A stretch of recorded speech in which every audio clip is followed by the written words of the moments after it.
I think a lot of the media is portraying the Republicans in the House as dejected. You have another word for it. You're disgusted with everything that's been going on. Tim Burchett, thank you for joining us here on Nashville's Morning News. And there's been a lot going on. Republicans couldn't pass a stopgap spending bill, can't pass a defense spending bill. You've got Matt Gaetz going after Kevin McCarthy, threatening a motion to vacate. What a mess. What is your mindset this morning, Congressman? A little bit of frustration, but the reality is this is what conservatives have said all along. We're tired of the spending. We're going to take in $5 trillion, and by any conservative estimate, the spending packages that are being put forth, I mean, the ones that our so-called conservative friends are putting forth, at $7 trillion. So we're taking in $5 trillion, and we're going to spend $7 trillion. That just does not work anymore. The curtain's off. America is seeing what's going on. They want to pass these continued resolutions, which I've never voted for a continued resolution, I don't believe. And all that is just a stopgap. It gives you 30 days to pass, guess what, another continued resolution. And then they back us up against Christmas, and then they pass what's called an omnibus. Now, a continued resolution just continues on the Chuck Schumer, Nancy Pelosi spending spree, not defending our border, billions overseas, just continue down this path of destruction. And so we said enough is enough. Republicans were elected for a reason, and dadgummit, we're gonna do that, and that's what we're doing. And so it's apparently it's working, because yesterday they told us they were going to take up the four of the individual appropriations. There's 12 of them, and we're going to take them up individually. So it's starting to work. That's what we do in Tennessee in the legislature. I spent 16 years there. People knock Tennessee, but dadgum, they're fighting to get in. I know Nashville, it's just booming. Knoxville's booming. Chattanooga's booming. And the reason they're here is one of the reasons is it's a pro-business state. Yeah, it's a right-to-work state, but we're a low-tax state. We have zero debt. Every bill that they take up in the legislature in Tennessee has to do with that subject. It doesn't deal with 100 different other things. And that's what happens up here. We pass an omnibus bill, it's called. And what an omnibus, it's the classic Nancy Pelosi, we got to pass it to know what's in it scenario. So what you do is you read down through this 2,000-page bill. You find out your pork project or whatever you're wanting to fund, and then guess what? You stop reading, and then you vote for the bill. There could be 1,995 other pages of nonsense, but you're going to vote for it because it's got your issue, your specific thing. Everything ought to stand on its own, brother. Yep. It should stand on its own. And yeah, if we're going to be here all night voting, we're going to be here all night voting. We make a heck of a lot more than the average Tennessean does for the lack of work you get out of us. Well, you talk about the omnibus spending bills. It's like a cauldron of spending. It's like everything is just thrown in. And you're right, Nancy Pelosi, we got to pass it and then read it. And nobody lives like that. Congressman Tim Burchett joining us. Nobody runs a business like that. Nobody runs their life like that. Nobody runs their personal finances like that. Yet somehow Congress has been getting away with this for a long time. And now here we are with $33 trillion in debt. So the one of the things that I find interesting is the left is trying to brand this as a MAGA if it ultimately is shut down. The government is ultimately shut down. They're trying to brand this as a MAGA government shutdown. And one of the things that I said the other day is, you know what, if MAGA means calling for reasonable spending, then I believe that, air quote, MAGA Republicans should own that all day long, because right now it's been incredibly irresponsible. Yeah, I was just on NPR and they tried to classify that as just that very same thing. And I said, no, we're just trying to be responsible spending. Why are you trying to demonize somebody that does not want the country to fall into bedlam? And that's exactly what we're doing. And this is the tools in our toolbox we're allowed to do. The notion that we're going to pass a continued resolution, this is what's being thrown out to us by leadership. Pass a continued resolution so we won't pass anymore.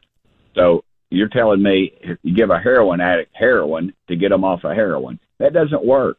It doesn't make any sense. And these CRs, we've been doing them for over 30 years. The United States Congress has not, we have one duty, and that's to pass a dadgum budget. Yet we never do it. And so it just, both parties, and what it really does is it keeps leadership in power. This keeps them in power, and the good old boys, this is what's unbelievable too. We had this so-called mandatory meeting, and they, 2.5 hours. You heard about it the other day. The chair lady of appropriations she left there to go to a lobbyist, to collect checks from lobbyists to a fundraiser. Wow. That is the gist of this. That is what's going on in this town. And they don't like me. They don't like Matt Gaetz. They don't like a few other of us because we're telling the truth.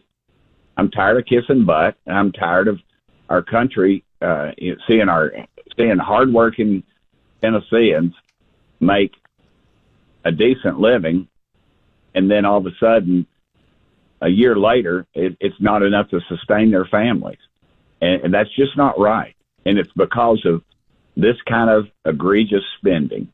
We hit 33. We were 32 trillion. Now we're at $33 trillion in debt.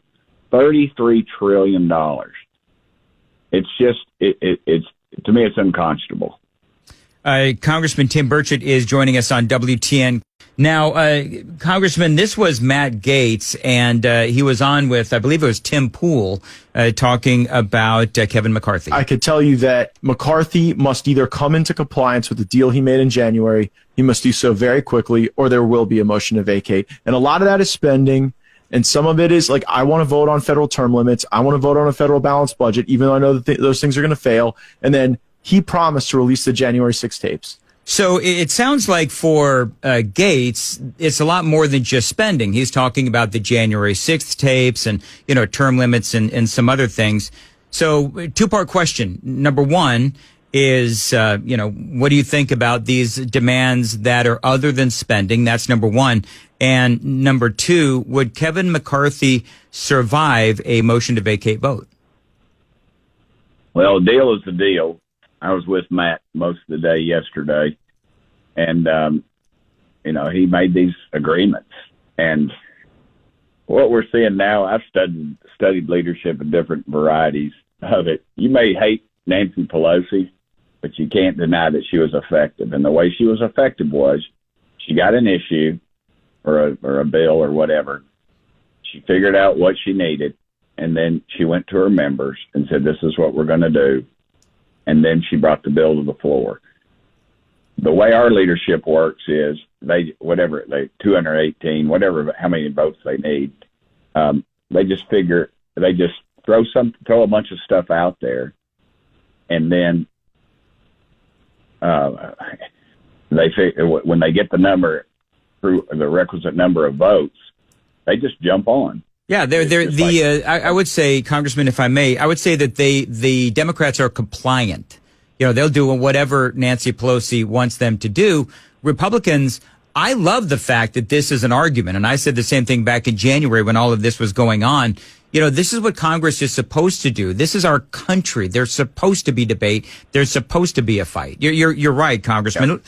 Let me ask you one more question, if I could, and this is about illegal immigration. Joe Biden and Karine Jean-Pierre, both of them now, it seems like their strategy, it's not exactly new, but their strategy is to try to blame Republicans for the problems on our southern border. This was President Biden. For decades, immigration reform has been a bipartisan in this country. Unfortunately, the mega Republican congressman of my predecessor spent 4 years gutting the immigration system under my predecessor. They continue to undermine our border security today, blocking bipartisan reform. So I know that the Republicans in the House have brought legislation, and we all know that, President Trump had illegal immigration somewhat under control. What say you? Joe Biden's a liar. He is a liar. They are wrecking this country. Thousands of people why isn't he putting something forward? Why is not the Democrat-controlled Senate putting something forward?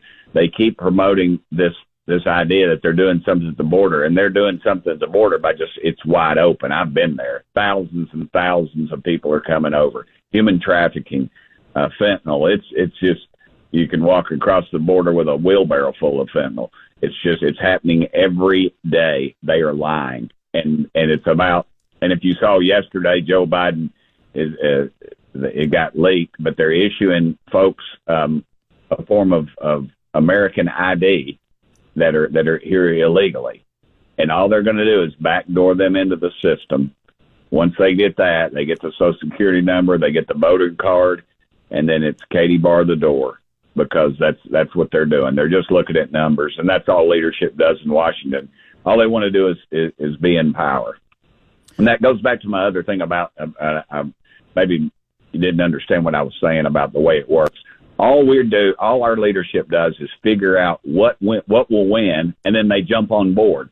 There's no principles involved in it. Then they go out and have a press conference, and everybody pats them on the back and says, "Hey, we won again." But what did we win? We won nothing.